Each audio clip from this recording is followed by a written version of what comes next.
the granites. Let's see what time it is now, 4:20. Been just going back and forth a couple hundred feet to build up this piece next to this house to extend their, I don't know, what do you want to call it, livable space. They have a little deck and they wanted to make the hill drop off, be a little less, and be able to use that space a little better. So we're digging out of this hillside to make this cut in this hillside to set up like a day use area or a picnic area, or I don't know which exactly you'd want to call it. There's a pond down below right there. And we're taking the dirt out of here, so instead of just this being a slope, it'll be a flat, eventually be a flat platform that goes all the way back. There's some brush that's over here that you can't really see all too well. So that's where he's borrowing the dirt from to go stick it over there. So that's a Sani 265. We're just loading in this dump truck. I'm going back and forth. I think I did 32 or 33. Probably not going to stay too terribly much longer. I don't want to work here all day and then drive an hour and a half home. So I'll probably do maybe an hour at most, and then I'm out of here. Well, this has been interesting. Cut out this whole hole today. I know what's 30 times 16, and that's how many cubic feet dirt I've moved today. Just boring as hell sitting in this dump truck. Ooh, I just hit a soft spot. Let me go down 2 gears. This truck's a This truck's a multi-reverse 10-speed. So put it in reverse. You just pull it out of gear, put it in reverse, and then put it back in a gear, and you can actually shift going backwards, which I can't do down this hill. So what I've been doing is I've been always facing the direction that I was going to dump in, and then I've driven forward to load and then backed up all the way to dump. And it's worked out pretty well because I don't have to turn around twice. It's considerably more efficient. But right now I'm backing up to the excavator.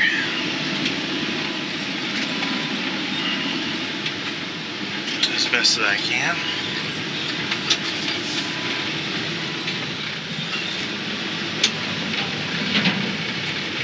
But we've cut all this out. Pond's over here. It's not terribly easy to see, but I've gone quite far. I haven't bothered, like I said, I haven't bothered filming. I didn't think you guys want to just be like, okay, round 2, round 3, round 4, round 5. Be boring as hell. But he's loading me. A couple more rounds, I'm going home. Then I got to come back and do it all again tomorrow. The worst part about it is I'm salary, so I probably won't make very much more money.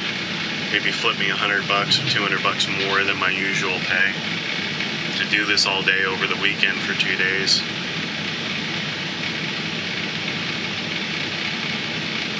But soon enough, just bidding my time till I can go back and get back in a truck and go out of the road.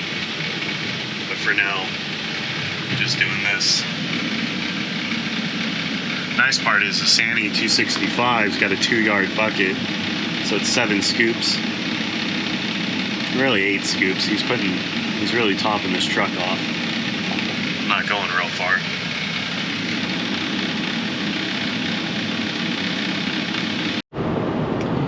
Well, I'm making my way home in a borrowed truck. You can see in the mirror, but it's a dually. I haven't driven a dually in a little while.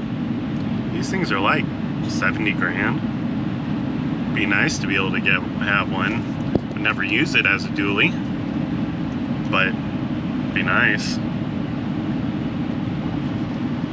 I don't know if I'm the only one who does this, but when I'm driving home, this part of Arkansas is extremely flat, and it's surrounded completely by hills. And I always just kind of wonder, is this like a ancient lake bed, you know, or was this a seafloor a long time ago? Because there's not a lot of really flat, truly flat places in Arkansas. So it makes me wonder if maybe a river used to go through here and leveled it out, or, you know, like I said, a river or a lake or inland sea, or maybe this was just the seafloor. Because you got to think, if most of Arkansas is relatively hilly, how did this one area that's surrounded completely by hills flat? Well, it had to be made that way, you know, through probably erosion. And the easiest way to make a pretty large area like this that I'm in flat is with water. So I'm just kind of assuming. Hope I'm not the only person who thinks of things like that. Hey, tell you what though, I'm almost at Blackwell and I'm thinking about stopping and getting a bottle of liquor. Actually had some Maker's Mark the other day. So I think I'm gonna grab a bottle real quick. Or maybe a little something else, I'm not really sure. Beer doesn't sit in my stomach lately. I've been having a big reflux of GERD and irritable bowel, and my acid reflux has gotten a lot better, but you know, the rest of it's not working correctly.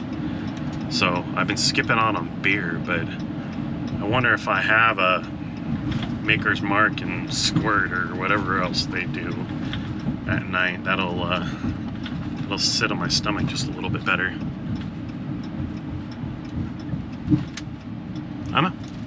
Let's find out. Hey, tamales. Should I have a little Mexican food too?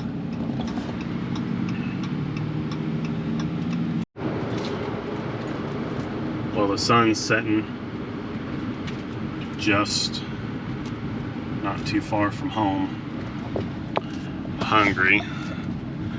Ashley gave me ham in my lunch today and I got half of it down. But I told her just to make me a baked potato and a slice of chicken for dinner tonight.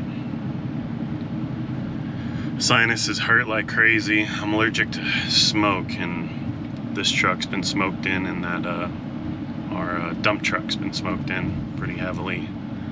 So naturally when I'm getting home, my forehead right here is pounding, my sinuses are all swelled up. Not to mention I was in dust all day, but it's usually not as big of a deal as smoke. But either way, almost home. Gonna see Pam Pam and Loki and Molly and Brody. Mainly Pam Pam because he's my puppy. And get a little dinner, go to bed, try and get up early and drive all the way back out there and drive back and forth 300 feet all day again. Basically for free. I'm not even gonna get a day's wage out of it. But such is life. At least got a job. I'm not waiting till Monday to start a new trucking job, so just it is what it is, I suppose. But for now, see you guys tomorrow.